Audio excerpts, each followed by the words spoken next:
ಕರ್ಕೊಂಡೋಗಿ ಸಿದ್ದರಾಮಯ್ಯನವರು ಏನು ಬರ್ದು ಕೊಟ್ಟರೆ ಅದನ್ನೆಲ್ಲ ಓದಿಸ್ಕೊಂಡಿದ್ದು ಅದೇನು ಕುತಂತ್ರ ಅವಾಗ ಏನು ಹೇಳಿಲ್ಲ. ಹಂಗಿರ್ತಕ್ಕಂಥ ಸಂದರ್ಭದಲ್ಲಿ ಬಹುಮತ ಬಂದಾಗ ಅವ್ರದ್ದು ಯಾವುದು ನಮ್ಮ ಮಿಷಿನ್ ಎಲ್ಲ ಮತ್ತು EVMದು ಏನು ಪ್ರಾಬ್ಲಮ್ ಇಲ್ಲ ಅಂತ ಹೇಳ್ತಾರೆ. ಅವ್ರ ಕಡಿಮೆ ಸೀಟ್ಗಳು ಬಂದಾಗ EVMದು ಪ್ರಾಬ್ಲಮ್ ಇದೆ ಅಂತ ಹೇಳ್ಬಿಟ್ಟು ಹೇಳ್ತಾರೆ. ಹಂಗಿರ್ತಕ್ಕಂಥ ಸಂದರ್ಭದಲ್ಲಿ ಅವ್ರು ಪ್ರತಿಯೊಂದಕ್ಕೂ ಇದನ್ನೆಲ್ಲ ಹೇಳ್ತಾ ಇರ್ತಕ್ಕಂಥದ್ದು ಭ್ರಷ್ಟಾಚಾರ ಅಂದರೆ ಕಾಂಗ್ರೆಸ್ ಅಂದರೆ ಭ್ರಷ್ಟಾಚಾರ. ಅದು ಮೊದಲಿಂದಲೂ ಎಲ್ಲರಿಗೂ ಗೊತ್ತಿರ್ತಕ್ಕಂಥ ವಿಷಯ.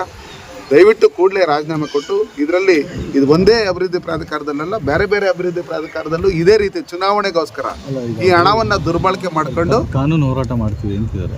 ಕಾನೂನು ಹೋರಾಟ ಇವ್ರು ರಿಸೈನ್ ಕೊಟ್ಬಿಟ್ಟು ಅದಾದಮೇಲೆ ಕಾನೂನು ಹೋರಾಟ ಮಾಡಲಿ. ಅವ್ರ ನಿರಪರಾಧಿ ಅಂತೇಳಿ ಸಾಬೀತಾಗಿದ್ದಾದ್ಮೇಲೆ ಮುಖ್ಯಮಂತ್ರಿ ಆಗಿ ಬರಲಿ. ಕಾಂಗ್ರೆಸ್ ಸರ್ಟಿಫಿಕೇಟ್ ಇದು ರಾಜ್ಯದ ಜನ ಯಾರೂ ಒಪ್ಪಲ್ಲ. ಹಂಗಿರ್ತಕ್ಕಂಥ ಸಂದರ್ಭದಲ್ಲಿ ಆ ಸರ್ಟಿಫಿಕೇಟ್ ಅಲ್ಲ, ಕಾನೂನಿಗೆ ಇವ್ರು ಯಾರ ಸರ್ಟಿಫಿಕೇಟು ಏನು ಅವಶ್ಯಕತೆ ಇಲ್ಲ. ಕಾನೂನಿಗೆ ತಲೆ ಬಾಗಲೇಬೇಕು. ನಾನು ಅವಾಗಲೇ ಹೇಳಿದ್ದೀನಿ, ಇದೇ ಇತಿಹಾಸ ಇದೆ. ಪ್ರಧಾನಮಂತ್ರಿಗಳು, ಮುಖ್ಯಮಂತ್ರಿಗಳು, ಎಷ್ಟೋ ಜನ ಮಂತ್ರಿಗಳು ಅವ್ರ ತಪ್ಪಿತಸ್ಥರು ಅಂತ ಆಪಾದನೆ ಬಂದಿದೆ ಅಂದ ತಕ್ಷಣ ರಿಸೈನ್ ಕೊಟ್ಟು ಮನೆಗೆ ಹೋಗಿರ್ತಕ್ಕಂಥವ್ರು.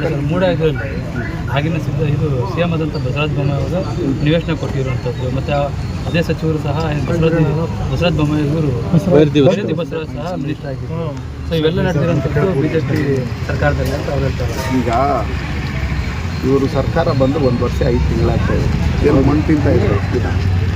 ಇವ್ರು ಮಾಡಿರ್ತಕ್ಕಂಥ ಹಗರಣಗಳಿಗೂ ಹೊರಗಡೆ ಬರೋವರೆಗೂ ಬಂದಿದ್ದಾದಮೇಲೆ ಹೋರಾಟನ ಹಮ್ಮಿಕೊಳ್ತೀರಿ ಅಂತ ಹೇಳಿದ ತಕ್ಷಣ ನಿಮ್ದು ಅದಿದೆ ಇದಿದೆ ಅಂತೇಳಿ ಬ್ಲ್ಯಾಕ್ ಮೇಲ್ಗಳು ಮಾಡೋಂಥ ಬ್ಲ್ಯಾಕ್ ಮೇಲ್ ಸಿದ್ದರಾಮಯ್ಯನಿಗೆ ಇದನ್ನೆಲ್ಲ ಬಿಟ್ಬಿಡಿ ಅಂತೇಳಿ ಜನ ಏನು ಸುಮ್ಮನೆ ಏನು ಅವಿದ್ಯಾವಂತರಲ್ಲ, ಬುದ್ಧಿವಂತರಲ್ಲದೆ ಇರ್ತಕ್ಕಂಥವ್ರು ಯಾರೂ ಇಲ್ಲ ನಮ್ಮ ಕರ್ನಾಟಕದಲ್ಲಿ. ಒಂದು ಅನ್ಎಜುಕೇಟೆಡೂ ಇವ್ರು ಮಾಡಿರ್ತಕ್ಕಂಥ ತಪ್ಪನ್ನು ತಿಳ್ಕೊಂಡು ಕೂಡಲೇ ರಾಜೀನಾಮೆ ಕೊಡಬೇಕು ಅಂತ ಹೇಳ್ಬಿಟ್ಟು ಹೇಳಿ ಬೀದಿ ಬದಿ ವ್ಯಾಪಾರಿಗಳೂ ಹೇಳ್ತಾ ಇದ್ದಾರೆ.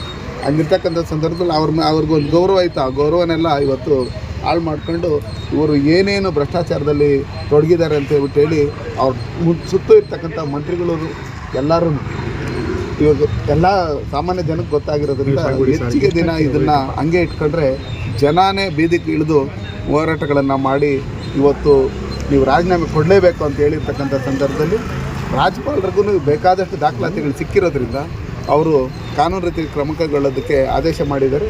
ಕೂಡಲೇ ಮುಖ್ಯಮಂತ್ರಿಗಳು ರಾಜೀನಾಮೆ ಕೊಡಬೇಕು ಅಂತ ಹೇಳಿ